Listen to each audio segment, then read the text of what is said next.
Mahavir shopping कॉम्प्लेक्सच्या उद्घाटनाच्या निमित्तानं या ठिकाणी उपस्थित असलेले आजच्या कार्यक्रमाचे अध्यक्ष आदरणीय बबलू शेठ संघवी, मंचावर उपस्थित असलेले सर्व सन्माननीय संघपती,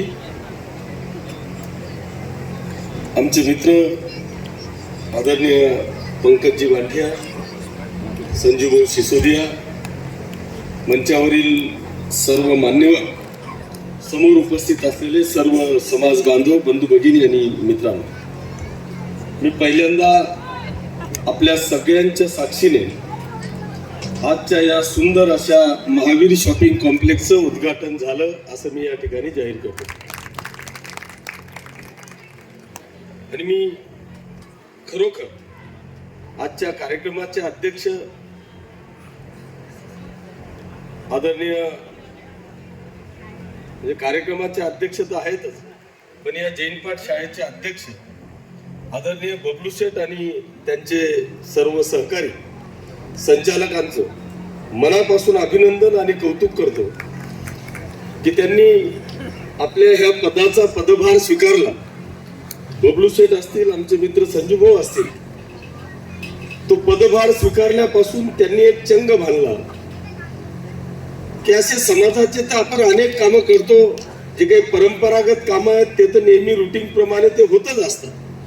मग तो कुठलाही सण असो, कुठलाही छोटा मोठा कार्यक्रम असो, ते कार्यक्रम आपण रुटीन प्रमाणे करतो.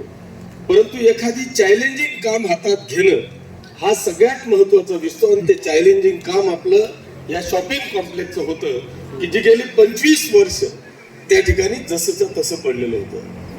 ते चॅलेंजिंग काम त्यांनी हातात घेतलं. ठीक आहे, इथे माझं कौतुक झालं, नगराध्यक्षांचं झालं, माझा बंधू मुकुंद बिल्जीकरांचं झालं. या मला असं वाटतं की नाममात्र आहोत. तुम्ही जर का ह्या बबलू शेठ आणि संजूनी ह्या कामाचा अशा पद्धतीचा पाठपुरावा केला नसता तर कदाचित आज आपल्या सगळ्यांच्या साक्षीने या भव्य अशा कॉम्प्लेक्सची उद्घाटनाची वेळ आजही आपल्याला आली नसते. कारण नगराध्यक्ष आहेत, आमदार आहेत, हे आहेतच. आपल्याही अनेक संस्था आहेत, संघटनेचे पदाधिकारी आहेत. 25 वर्ष इथं आमदार होते, नगराध्यक्ष होते, तुमच्याही संस्थेचे अध्यक्ष होते. पण ते का पडलं? याच्याकरता ज्या पदावर जो आहे त्या पदाधिकाऱ्यांनी आपल्या पदाला न्याय देण्याचं जर का ठरवलं तर असे 100% चॅलेंजिंग कामं होतात. याचं उत्तम उदाहरण म्हणजे आपलं हे शॉपिंग कॉम्प्लेक्स आहे. आणि म्हणून मी तुमचं पहिल्यांदा मनापासून अभिनंदन करतो या दोघी जोडीचं, खास करून बबलू शेठ, संजू शेठ, सगळ्या संचालक मंडळाचं. पण या दोघांनी खरोखर आमचा इतका पाटा पाडलाय, त्याच्यात मुकुंद अण्णाच्या मागे लागून, मग नगराध्यक्षाच्या मागे लागून, आणि शेवटी अंतिम याच्यात माझ्यापर्यंत आलं की त्याच्यावर मार्ग निघत गेले. आणि इतकं सुंदर अशा कॉम्प्लेक्सचं काम आज या ठिकाणी झालं. मला असं वाटतं की या कॉम्प्लेक्स मध्ये ज्या ज्या लोकांनी गुंतवणूक केली, त्या काळामध्ये $1,00,000-2 लाख त्यांनी गुंतवणूक केली. आज 25-30 वर्ष झाले. या 25-30 वर्षामध्ये अनेक लोकांनी अतिक्रमणात काढलं. मग अतिक्रमणात असले की हा शिव आहे, याला हाकल, तो नगराध्यक्ष आला की आलं, पोलीसवाले आले की हाकल, असे सगळे हाल अपेष्ट त्यांनी 25-30 वर्ष पाहिले. पण तरी सुद्धा त्यांनी आज, मी त्यांचंही मनापासून अभिनंदन करेल, जे जे अतिक्रमण धारक होते त्यांचंही अभिनंदन करेल की त्यांनी 25 वर्ष हे सगळे हाल अपेक्षा भोगून आज त्यांचं खरं म्हणजे, काही लोक करोडचे लाख करतात, पण यांच्या खऱ्या अर्थाने लाखाचे 30-30 लाख रुपये झाले. हे खऱ्या अर्थाने त्यांचं अभिनंदन करण्यास ते पात्र आहे की त्या अतिक्रमण धारकांना सुद्धा या मंडळीने आज सांभाळून घेतलं. मी पाहिलं, रेट पाहिला, त्यात एक दुकान 30-30 लाखाला जायला लागलं. पण मी आज निश्चितपणे या सर्व संघपतींचं किंवा ज्येष्ठ समाजाच्या नेत्यांचं मी मनापासून अभिनंदन करेन की त्यांनी स्वतः मार्गदर्शक म्हणून मागे राहिले आणि तरुणांना या ठिकाणी काम करण्याची संधी दिली. त्याचं परिपाक आपल्याला आज या ठिकाणी पाहायला मिळालं. मी आजही आपल्याला हेच सांगेल की भविष्यात सुद्धा जर का टीम निवडायची असेल तर 50च्या आतलीच, वरच्यांचे फक्त आशीर्वाद घ्या.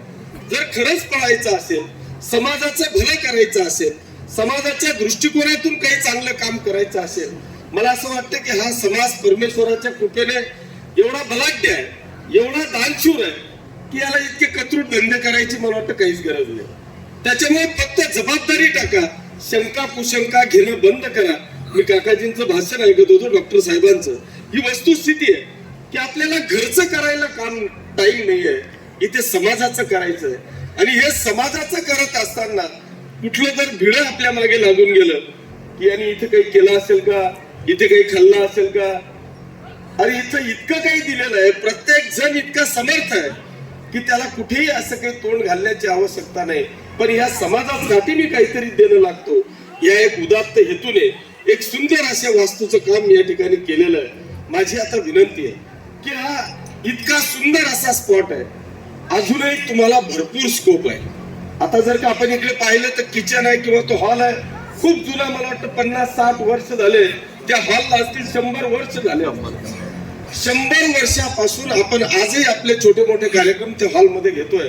मला असं वाटतं की अजूनही वेळ गेलेली नाही, उलट आता चांगली वेळ आलेली आहे. अशाच पद्धतीने आता तुम्ही हे शॉपिंग 40-42 दुकान आहेत, या 40-42 दुकानांमधून तुम्ही त्यांच्याचकडून घेऊन खर्च केला, आपल्या संघटनेला किंवा आपल्या संस्थेला कुठल्याही प्रकारचा धक्का लागला नाही, परंतु उद्यापासून तुम्हाला उत्पन्न चालू होऊन गेलं. पण हीच परिस्थिती आणखी हे सगळं जर का तोडून नवीन एक डेव्हलपमेंट त्या ठिकाणी जर केली तर मला वाटतं याच्या इतकं सुंदर कॉम्प्लेक्स या पाचोरा शहरात पहिलं असेल की जे तुम्ही तोडाल आणि ते नवीन बांधाल.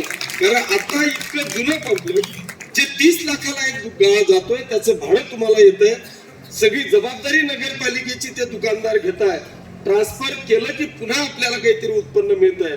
असेच जर का पुन्हा इकडे आपण घालले तर या परिसराला शोभा पण वाढेल, शोभा पण येईल आणि एक चांगल्या पद्धतीचे उद्योजक पण या ठिकाणी निर्माण होतील, असं मला या ठिकाणी खास करून सांगावं असं वाटतं. आणि म्हणून आपण ज्या काही गोष्टी मागितल्या, निश्चितपणे मी आजपर्यंत गेली 9 वर्ष आमदार आहे, मागच्या 10 वर्षापासून आपल्या ताब्यामध्ये नगरपालिका आहे. नगरपालिका आणि विधानसभेचा ताळमेळ जोडल्यानंतर बांधवांनो आज या संपूर्ण शहराची परिस्थिती आपल्याला पाहायला मिळते. आम्ही या 10 वर्षामध्ये या पाचोरा शहराचं एक रूप बदलण्याचं काम बांधवांनो आपण या शहरामध्ये केलेलं आहे. आज जर का आपल्याकडे कुठलाही मागच्या 2-5 वर्षानंतर जर कोणी पाहुणा आला असेल तर तो 100% तुमच्या नगराध्यक्ष आणि तुमच्या आमदाराचं कौतुक करून गेल्याशिवाय राहिला नसेल. अशा पद्धतीचं काम बांधवांनो आपण या शहरामध्ये करण्याचा प्रयत्न करतोय. आपण वेगवेगळ्या माध्यमातून ज्या आमच्या पहिल्यांदा मूलभूत गरजा आहेत, या मूलभूत गरजा संपवण्याचं काम बांधवांनो आपण करतो आणि त्याच्यानंतर खऱ्या अर्थाने सुशोभीकरण करण्याचं काम या शहराला आपण करतोय. आता माझ्या डोळ्यासमोर फक्त एकच विषय आहे, तो म्हणजे पाणी. आणि या पाण्यासाठी आता खऱ्या अर्थाने पुढचा लढा हा आपला असणार आहे. मी आपल्याला सगळ्यांची माफी आणि दिलगिरी व्यक्त करून सांगतो की जी काही परिस्थिती आज आपल्याला पाण्यासाठी भोगावी लागते आहे, 2-2, 5-5, 7-7 दिवस कदाचित आपल्याला पाणी मिळत नाही, हे मला मान्य आहे. परंतु याला मी स्वतः दोषी आहे असं म्हटलं तरी वावगं ठरणार नाही. मी मागच्या 5 वर्षापूर्वी या पाचोरा शहराच्या पाणी पुरवठ्याच्यासाठी दोघेही वरून सर्वे केला.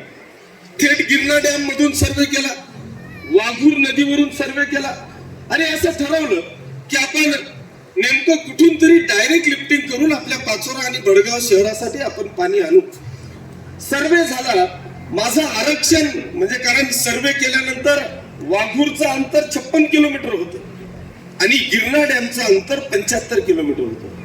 पण दोघातला फरक असा होता, वाघूरवरून पाणी आणायचं असेल तर तो नॅचरल स्लोप नव्हता, त्याला लिफ्टिंग करावी लागत होती आणि म्हणून वर्षाला किमान 1 करोड रुपये त्याला वीज बिल लागेल. म्हणून आपण गिरणेवर करण्याचा प्रयत्न केला की 25 किलोमीटर भलेही जास्त असेल पण गिरणेवरून आपल्याला नॅचरल स्लोप आहे, ती जर का आपण पाईपलाईन केली तर पाचोरा शहर आणि भडगाव शहराचा हा कायमस्वरूपी प्रश्न सुटेल. परंतु बांधवांना मला माहित नाही, तुमच्या बरोबरच मला शेतकऱ्यांची एक स्वप्न पडलं का आठवण झाली की ज्या दिवशी मी थेट गिरणा डॅम मधून पाईपलाईन करेल त्या दिवशी या परिसरातला 100% शेतकरी हा संपेल. याचं कारण असं आहे की मी जर का ही डायरेक्ट पाईपलाईन आणली असती तर गिरणीमध्ये आवर्तन सुटणं बंद झालं असतं. 4 आवर्तन फक्त पाचोरा आणि भडगाव शहराच्या पिण्यासाठी आपण सोडतो आणि त्याचा बेनिफिट या दोघं तालुक्यातल्या आजूबाजूच्या सगळ्या शेतकऱ्यांना होतो. कारण हे पर्क्युलेशन झालं तरच तो शेतकरी जिवंत राहतो. हे जर का जिवंत नाही राहिले तर आम्ही जिवंत राहू शकणार नाही. हे समोर आल्यानंतर आपल्या सगळ्यांच्या साक्षीने सांगतो की मी गिरणा डॅमवर केलेलं आरक्षण रद्द केलं आणि आता भडगावला पुन्हा 125 करोड रुपयाची पाणी पुरवठ्याची योजना मंजूर केली आणि त्या ठिकाणी फिल्ट्रेशन प्लॅन पासून तर केटीवेअर पर्यंत हा सगळा विषय त्या ठिकाणी केला. परंतु आता मी पुन्हा पाईपलाईन वर आलेलो आहे. मी आता पुन्हा त्याचा सर्वे केला. वाघूरवरून आपल्याला जरी वर्षाला 1 करोड रुपये वीज बिल येत असलं तरी त्याला पर्याय म्हणून सोलर प्लांट उभा करायचा. पण वाघूरवरून डायरेक्ट पाणी हे पाचोरा नगरपालिकेसाठी आणायचं हा एक ठाम विश्वास आता मी मनाशी बाळगलेला आहे. त्याच्यामुळे येणाऱ्या 2 वर्षानंतर या पाचोरा शहराला 24 तास पाणी मिळेल अशी व्यवस्था बांधवांनो या ठिकाणी आपण करणार आहोत. आपण पाहिलं की शहरामध्ये वेगवेगळ्या पद्धतीचे उपक्रम तुम्ही पाहताय. येणाऱ्या वर्षभरामध्ये या शहराचं एक वेगळ्या पद्धतीचं चित्र आपल्याला पाहायला मिळेल. यात माझ्या मनामध्ये काही शंका नाही. मी आज या जैन बांधवांनी ज्या वेळेस काही माझ्याकडे मागितलं असेल ते निश्चितपणे आपण देण्याचा प्रयत्न केला. मला असं वाटतं की आपण मागच्या स्थानकामध्ये काही आपले संतजी येणार होते आणि त्यावेळेस आपल्याला सांगितलं गेलं की मला काही बी करून आम्हाला या ठिकाणी हा रस्ता करून द्या. मी मंजूर नसताना कॉन्ट्रॅक्टरला सांगितलं की हा सगळ्या स्थानकाचा कार्यक्रम येण्याच्या आत हा रस्ता झाला पाहिजे. तुझं बिल काढून देण्याची जबाबदारी ही किशोरप्पाची आहे. त्या कॉन्ट्रॅक्टरने तात्काळ तो रस्ता केला आणि आपल्या स्थानकाचे पूजन असताना कार्यक्रम असताना तो त्या ठिकाणी झाला. तुमचं एकच काम माझ्याकडे पेंडिंग आहे ते म्हणजे त्या समोरच्या ओपन स्पेस आणि त्या ओपन स्पेस मध्ये मी निश्चितपणे ज्या आजूबाजूचे आमचे रहिवासी बांधव आहेत त्यांना सुद्धा मी विनंती केलेली आहे. आमचे सभापती आदरणीय गणेश पाटीलने सुद्धा आम्ही दोघेही भेटू कारण तो त्यांचा वार्ड आहे. त्यांना बोलून आम्ही विनंती केलेली आहे की या समाजाचा एक मोठा भव्य दिव्य कार्यक्रम या ठिकाणी होतात. त्याच्यामुळे तुम्हाला मी भले पर्यायी व्यवस्था देतो किंवा तुमचेही काही छोटे मोठे कार्यक्रम असतील तर तेही आपण करा. परंतु ह्या स्थानकासाठी किंवा या समाज बांधवांच्यासाठी ही ओपन स्पेस आपण द्या. कारण शेवटी अधिकार हा रहिवाशांचा आहे, त्या कॉलनी धारकांचा आहे. त्याच्यामुळे आपण बळजबरी करू शकत नाही पण विनंती मात्र नक्की करू शकतो आणि ती विनंती ते रहिवासी आपली मान्य करतील यात माझ्या मनामध्ये कुठल्याही प्रकारची शंका नाही. आज आपण या जैनपाठ शाळेच्या समोर रस्ता मागितला. हे नक्की एक तुम्ही मागितलं ते तुमच्यापेक्षाही जास्त मला महत्वाचं आहे. म्हणजे ते ऊस मिता एरंडीला पाणी मिळतं असं ते म्हणतात. त्याच पद्धतीचं ते काम आहे की तुम्हाला तो रस्ता पाहिजे निश्चितपणे पण तो रस्ता माझ्याकरता सुद्धा उपयोगाचा आहे. त्याचं कारण असं आहे की आज जर का आपण पाहिलं या प्रभू रामचंद्रांचं मंदिर आपण एक भव्य दिव्य असं मंदिर त्या ठिकाणी उभं करतो. मंदिर म्हणजे डेव्हलपमेंट. आपण त्या ठिकाणी जवळपास 12 करोड रुपयाचा निधी मंजूर केलाय. त्याचं काम आता आपण चालू केलेलं आहे. पण तिथे जाण्यासाठीचा मार्ग जर पाहिला तर मुल्लावाड्यामधून जावं लागतं. तिथून एक छोटीशी बोळ आपल्याला आहे. त्याच्यामुळे जाताना येताना प्रचंड त्रास होतो. एकच गाडी फक्त पास होते, 2 गाड्या पास होत नाही. आणि म्हणून आपण इथून हा पूल रस्ता टाकताना पुढे मी पुलाची देखील प्रोव्हिजन केलेली आहे. तो पूल जर का झाला तर तुम्ही इथून थेट 2 मिनिटात पायी चालत प्रभू रामचंद्रांच्या मंदिरात जाऊन दर्शन घेऊ शकता आणि तिथून डायरेक्ट SR पेट्रोल पंपाजवळ आपण त्या नवगजा पुलाच्या जवळ हा डायरेक्ट रस्ता त्या ठिकाणी निघेल. तिथं देखील आपण छोट्याशा पुलाची व्यवस्था केलेली आहे. माझी आपल्याला सगळ्यांना विनंती आहे जर आपल्याला आठवत असेल तर मानसिंगा ग्राउंडवर मी एकदा जेव्हा पहिले नगराध्यक्ष झालो त्यावेळेस मी सुरेश दादा जैन यांच्या आघाडीवर उभं राहिलो आणि माझ्या वाढदिवसाच्या निमित्तानं मी दादांना इथे आमंत्रित केलं होतं. त्यांचं चिन्ह विमान होतं खानदेश विकास आघाडी आणि मी ठरवलं की कुठल्याही पक्षावर न उभं राहता मी खानदेश विकास आघाडीच्या वर उभं राहू. त्यावेळेस मी माझ्या वाढदिवसाच्या निमित्तानं या मतदारसंघातल्या या शहरातल्या जनतेला मागितलं होतं की मला 5 वर्ष तुम्ही सत्ता द्या, तुम्हाला या शहराचा मी कायापालट करून दाखवेल. पण जेव्हा अध्यक्षीय भाषणाला दादा उभे राहिले तेव्हा दादांनी सांगितलं होतं की किशोर तू चूक करतोय. नगरपालिकेचा मला पूर्ण अनुभव आहे. मी मागच्या 15 वर्षापासून या नगरपालिकेच्या सत्तेत आहे, पण अजूनही जळगाव शहराचा मी कायापालट करू शकलो नाही.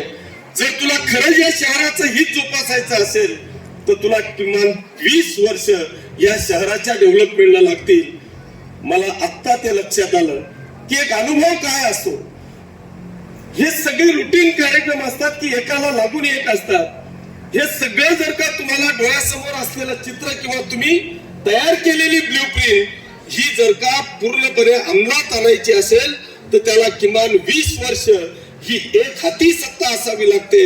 आणि तरच हे चित्र आपल्याला पाहायला मिळतं.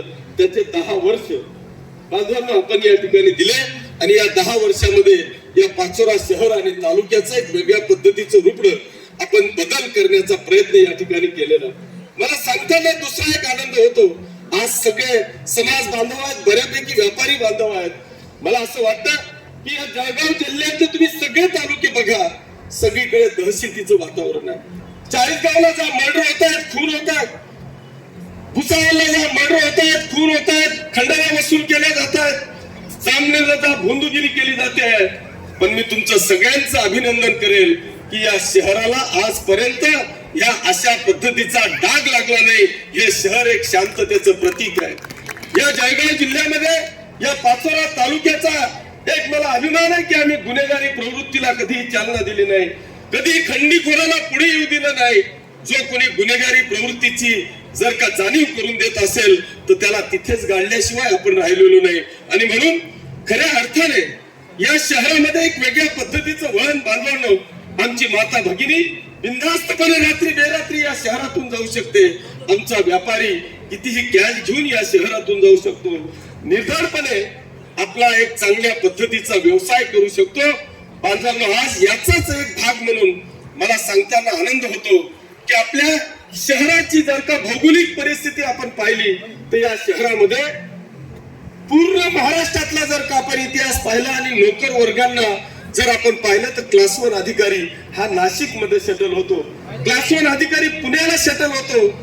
पण क्लास 3 आणि क्लास 4 अधिकारी कर्मचाऱ्याला कुठे शटल व्हायचं असेल तर तो जळगाव जिल्ह्यातलं पहिलं चॉईस कुठे करतो तर तो पाचोऱ्याला करतोय. आपल्याकडे या मागच्या 10 वर्षात 4000 घरं हे बाहेरच्या तालुक्यातले बांधवांनो या ठिकाणी शटल झालेले आहेत. याचं एकमेव कारण आपल्या सगळ्यांची मानसिकता, इथे असलेली शांतता, इथे असलेला व्यापारी वर्ग, इथे असलेला प्रत्येक व्यक्ती हा अतिशय चांगल्या भावनेने, शुद्ध भावनेने या ठिकाणी आपला काम करतो आणि व्यापार करतो. बांधवांनो, त्यामुळे आज आमच्या पूर्ण शहराला एक वेगळ्या पद्धतीची दिशा मिळते. त्याच पद्धतीने आपण काम देखील करतोय. आणि म्हणून मी आपल्याला या निमित्तानं विनंती करेन की आपण आता खऱ्या अर्थाने एका वेगळ्या दिशेने या शहराला घेऊन जाण्याचा प्रयत्न करतोय.